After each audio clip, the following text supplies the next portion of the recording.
नमस्कार दोस्तों, मेरा नाम है रविंद्र चौरसिया। आप देख रहे हैं स्कैल्पर आ रही। आज हम बात करने वाले हैं 2.58 पीएम की स्ट्रैटेजी के बारे में। ये बहुत बेहतरीन स्ट्रैटेजी है। इसका टाइम फ्रेम रहेगा 2 मिनट का। ठीक है, आपको क्या करना है, इस पर सिंपल सा है, 2:58 को मार्क कर लेना है। तो ये देखिए 2:52, 59 है और 8। तो आपको इसको एक काम करना है, आप इसको 2 मिनट के टाइम फ्रेम पर करो, बहुत बेहतरीन रिजल्ट मिलते हैं, है ना। और चाहे निफ्टी में करो चाहे बैंक निफ्टी में करो, इसके सारे रिजल्ट जो भी रहेंगे बहुत अच्छे प्यारे से रिजल्ट है इसके। अब जैसे मान लो मुझे आना है 3 पीएम, तो 30 नहीं तो आपको 259 की जो कैंडल होगी उसको मार्क कर लेना। आप चाहो तो इसको 1 मिनट पे कर लो। मैं चूंकि 1 मिनट पे करता हूँ क्योंकि मुझे बहुत छोटे स्टॉप लॉसेस चाहिए होता है। तो मैं सिंपल सा लॉजिक है इसके अंदर किस तरीके से वर्क करता हूँ। मैं काम करता हूँ डॉनचन चैनल के ऊपर। ठीक है, तो आपको सिंपल सा लॉजिक ये देखना है कि डॉनचन चैनल पे किस तरीके से बिहेव हो रहा है। अब मुझे मान लो डॉनचन चैनल लगाना है मुझे यहाँ पर, तो मैं डॉनचन चैनल लगा लेता हूँ और डॉनचन चैनल मुझे लगाना है लगभग 7 का। ठीक है, तो आपको 7 का डॉनचन चैनल लगा लेना है और ये एक ट्रेंड कंटिन्यूएशन स्ट्रैटेजी है, बहुत प्यारी स्ट्रैटेजी है। तो आपको 7 का लगा लिया है। ठीक है, अब आपको इसमें ये देखना है कि मार्केट किस पर चल रहा है। 3 पीएम के बाद मार्केट कहाँ चल रहा है। देखिए ये है आपका 3 पीएम और ये है आपकी 259 की कैंडल। अब इस 259 की कैंडल को आपको ये देखना है कि इसके बाद मार्केट ने 259 की कैंडल के बाद मार्केट ने क्या बिहेव किया है। मार्केट ने बिहेव किया है कि भाई, तो यहाँ पर देखिए जैसे ही टच होता है तो आपको अपसाइड की ट्रेड लेनी है। जैसे ही इसका डॉनचन चैनल टच होता है अपसाइड का 7 मिनट पे, 1 मिनट के टाइम फ्रेम पे आपको अपसाइड की एंट्री ले लेनी है।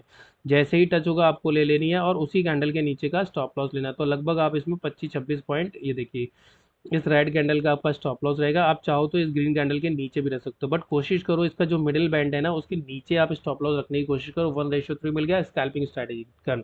अब आपको क्या वेट करना है कि अगर मान लो अप टिक टच नहीं होता है, लो टिक टच होता है, तो आपको यहाँ पर इमीडिएटली इमीडिएटली क्या करना है भाई, इसका जो से ही लो टिक टच होगा और उसका ब्रेकआउट कर जाए कोई कैंडल, तो जैसे यहाँ पर ये टच हुआ इसके थोड़ा सा 2-3 रुपए नीचे जाओ तो ये यहाँ पर ब्रेक हो गया। आपको क्या करना है साहब, फिर वापस से डाउन साइड की ट्रेड लेनी है और यहीं पर लेनी है थोड़ा सा नीचे, 2-3 पॉइंट नीचे, और इसके जो मिडिल बैंड है उसका स्टॉप लॉस रखना है 20 पॉइंट का। 1:1 लेके निकल आना है।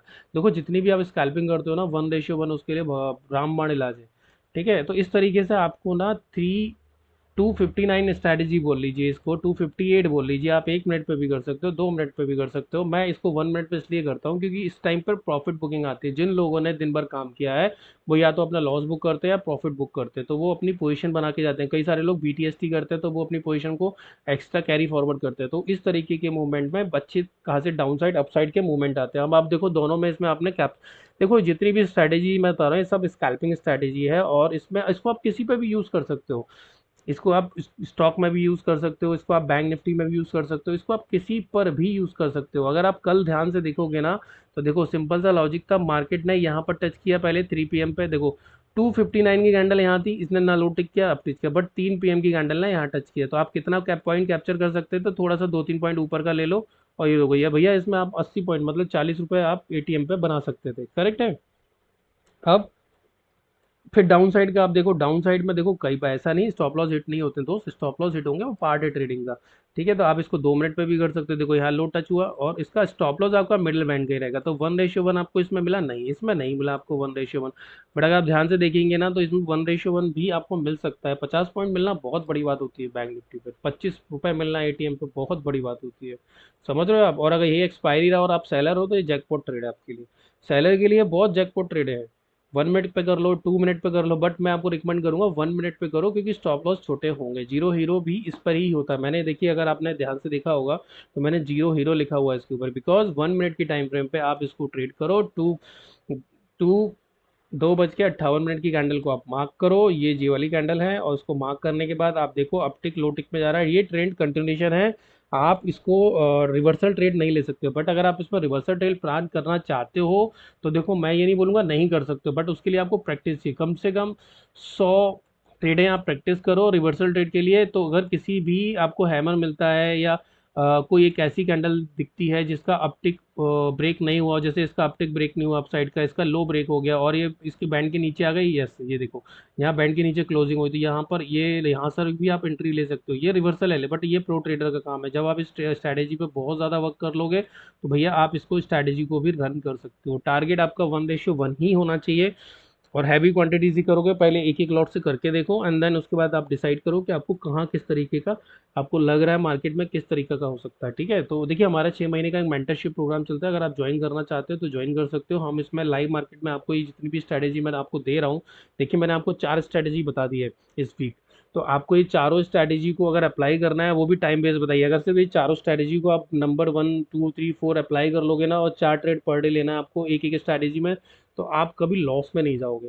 आप कहीं ना कहीं कुछ ना कुछ प्रॉफिट, अगर पहली स्ट्रैटेजी में लॉस हुआ तो दूसरी में प्रॉफिट हो जाएगा, दूसरी में लॉस हुआ तो तीसरे में प्रॉफिट हो जाएगा, चौथी में प्रॉफिट होगा, तीनों में लॉस हुआ तो चौथी में आप थोड़ा बहुत रिकवरी कर सकते हो। अगर चारों चारों में लॉसेज हो गए तो फिर बैठो शांति से, आज आपका दिन नहीं है।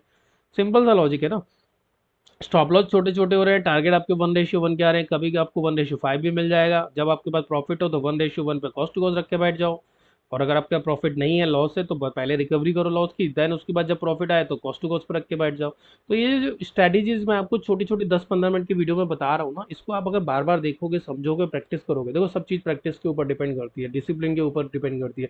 अब आप देखो मैं यहाँ पर ट्रेड नहीं ले रहा हूँ, उसका रीज़न क्या है, देखो अभी ऑलरेडी 7 मिनट हो चुके हैं और मार्केट आज चौपी है। तो आप बोलेंगे अरे आप तो ट्रेड ही नहीं कर रहे हो। भाई मैं ट्रेड करूंगा, मैं मेरे हिसाब से ट्रेड करूंगा, मैं आपके हिसाब से ट्रेड थोड़ी ना करूँ। आप देखो कितना बड़ा रिजेक्शन आया, मैंने आपको क्या बोला था, ये हमारे यहाँ पर पीडीसी स्ट्रैटेजी लगी हुई है। अगर मैं यहाँ पर पीडीसी स्ट्रैटेजी लगाता और यहाँ पर कॉल सेल कर देता तो मुझे बहुत अच्छे पैसे मिल रहे थे अभी। ठीक है, तो पीडीसी स्ट्रैटेजी क्या बोलती है, प्रीवियस डे का जो क्लोज होता है वो अगर मार्केट उसके नीचे खुला है तो वो अब क्या करेगा, रेजिस्टेंस का काम। और प्रीवियस डे देखो यहाँ से मार्केट में अपसाइड का ही मूवमेंट है, मार्केट यहाँ से बेरिश नहीं है। देखो मैं इसलिए मैंने अपने ग्रुप पे डाल दिया कि आज कोई भी ट्रेड ना करे, मार्केट आज चौपी है, बायर दूर रहे, ये मैंने डाल दिया क्योंकि मार्केट में कहीं जाने के लिए स्कोप ही नहीं है। ऊपर देखो ये पीडीसी है, नीचे देखो ये सबसे बड़ा ब्रेकर ब्लॉक है, देन इसके बाद ये वाला ब्रेकर ब्लॉक है, तो हर 60-70 पॉइंट के ऊपर ब्रेकर ब्लॉक रखा हुआ है। तो आपको ये भी ध्यान रखना है कि भैया इन ब्रेकर ब्लॉक को किस तरीके से यूज करना है। अब मैं इन सबको हटा देता हूँ ताकि देखो चीज़ें मुझे पता है, मैं निकाल देता हूँ, मुझे पता है मार्केट चॉपी हो रहा है। अब मैं इसमें अपनी स्ट्रैटेजी को अप्लाई करूंगा, देखो मैं बहुत सारे इंडिकेटर्स बेस्ड ट्रेडिंग करता हूँ, मैं प्राइस एक्शन बेस्ड ट्रेडिंग करता हूँ। अब मुझे पता है देखो ये 20 MA था तो मैं यहाँ तक भी सेल कर सकता था 20 MA से, समझ रहे हो आप, मुझे तो इसमें पैसे मिलने ही थे। ठीक है अब चूंकि वीडियो मैं बना रहा हूँ इसलिए वीडियो के चक्कर में मेरा ये छूट गया है। ओके, तो अब आपको क्या करना है, 7 मिनट पे 5 मिनट का डीसी लगा हुआ है, चाहो तो आप इसको 4 मिनट का भी कर सकते हो, मैं 4 मिनट का करता हूँ। और वीवेप लगा लीजिए। अब आप देखिए यहाँ सूरज का 7वां घोड़ा बन रहा है क्या, देखो पीडीसी से इसने क्या किया, रिजेक्शन ले लिया। रिजेक्शन इसलिए ले लिया कि 20 MA का हाई था, तो अगर आप चाहते तो यहाँ से भी आप सेल कर सकते थे इस 20, यहाँ से सेल कर सकते थे, यहाँ से सेल कर सकते थे, दोनों तरफ से सेल कर सकते थे। तो मार्केट ऊपर जाने की संभावना बिल्कुल भी नहीं है, मार्केट एक चौपी रेंज में है। अब आप बोलेंगे सर ये आपने फिबोनाची के इतने सारे, देखो मंथली वीकली डेली ये सब लगा रखा है मैंने। अभी आपको चीज़ें लॉजिकली अगर आपको सीखना है तो आप मेरे से सीख सकते हो। देखो यहाँ पर क्या है, S1 है, पिवट पॉइंट क्या है, ये रहा पिवट पॉइंट। अब मैं इसको अगर थोड़ा सा ऊपर ले जाऊँ तो आपको दिखाई देगा, देखो इसमें मंथली और वीकली सब आ जाएगा, देखो आ गया मंथली वीकली। ठीक है, ये वीकली चल रहा है, तो ये वीकली सपोर्ट पे बैठा हुआ है, उसने ब्रेक करने की कोशिश कर रहा है। जैसे ही इसका लो ब्रेक होगा, सूरज का 7वां घोड़ा हमारा S2 तक बनेगा, यहाँ तक का हमारा टारगेट रहेगा सूरज के 7वें घोड़े का। ठीक है, तो हम वेट करेंगे, देखो इंतजार करने के अलावा कोई चारा नहीं है, और मैं चाहता तो यहाँ पर सेल करके पैसे बना सकता था। ठीक है, चलिए अगर आपको ये चीज़ अच्छी लगी तो please like share and subscribe कीजिएगा। Thank you very much. और मुझे लगता है कि आपको एक बार देखो कोई मेंटर अगर आपको अच्छा मिल रहा है, देखो यहाँ पर हमारी ट्रेड बन रही है। ओके, ये हमारा सूरज का 7वां घोड़ा बन चुका है यहाँ से, और हमारा जो टारगेट रहेगा वो हमारा पहला टारगेट रहेगा 24,000 तक का। तो मार्केट 24,000 तक जा सकता है, ये हमारा पहला टारगेट रहेगा 24,000 का। तो ये सूरज का 7वां घोड़ा यहाँ बन चुका है, 40 पॉइंट का हम ऐसे लेते हैं। ठीक है, और ये ऐसा नहीं स्टॉप लॉस हिट नहीं हो सकता, बिल्कुल स्टॉप लॉस हिट हो सकता है, बट आपको अपना सिस्टम को फॉलो करना है। अगर आप सिस्टम को ही फॉलो नहीं करोगे तो आप कुछ भी कोई भी स्ट्रैटेजी लगा लो, कोई मतलब ही नहीं है। आपको एक सिस्टम को फॉलो करना आना चाहिए, अगर आप सिस्टम फॉलो करते हो तो बहुत अच्छी बात है, नहीं तो फिर दिक्कत ही दिक्कत है। ठीक है सर, ओके, तो आपको सिस्टम फॉलो करने आना चाहिए। चलिए मैं इस वीडियो को यहीं समाप्त करता हूँ ताकि ये वीडियो बहुत ज़्यादा लंबा ना हो। अगर आपको ये पांचों स्ट्रैटेजी डिटेल में 100% समझनी हो तो प्लीज़ मुझे आप कांटेक्ट कीजिए, मैं पूरे डे का आपको प्लान बना के दे दूंगा, साइकोलॉजिकली और स्ट्रैटेजिकली। ठीक है, तो आपको समझने में दिक्कत नहीं होगी, किस टाइम फ्रेम पर कब काम करें, किस मार्केट में कब करें, किस दिन पर कौन सा निफ्टी करें, बैंक निफ्टी करें, हम पूरा एक पैकेज आपको बना के देंगे। हम आपको 1 पेज प्लान बना के देंगे कुछ इस तरीके का, देखिए अगर आप ध्यान से देखेंगे ना, कुछ इस तरीके का प्लान होता है हमारा। जो आपको देखना चाहिए। देखिए ये जो प्लान है ना, my checklist based trading system, मैं आपको पूरा वीक का प्लान बना के दूंगा कि आपको मंडे को क्या करना है, ट्यूसडे को क्या करना है, किस टाइम फ्रेम पे कितने बजे काम करना है, इस सारी चीज़ों का प्लान हम आपको बना के देंगे, बस आपको उसको फॉलो करना है। अगर आप रोबोट की तरह उसको फॉलो करते रहोगे, अपने इमोशन को नहीं घुसाओगे उसके अंदर, तो आप प्रॉफिटेबल हो जाओगे। चलो मैं इस वीडियो को बहुत लंबा नहीं बनाऊंगा, और अगर आपको वीडियो अच्छा लगा हो तो प्लीज़ लाइक शेयर सब्सक्राइब कीजिएगा। धन्यवाद।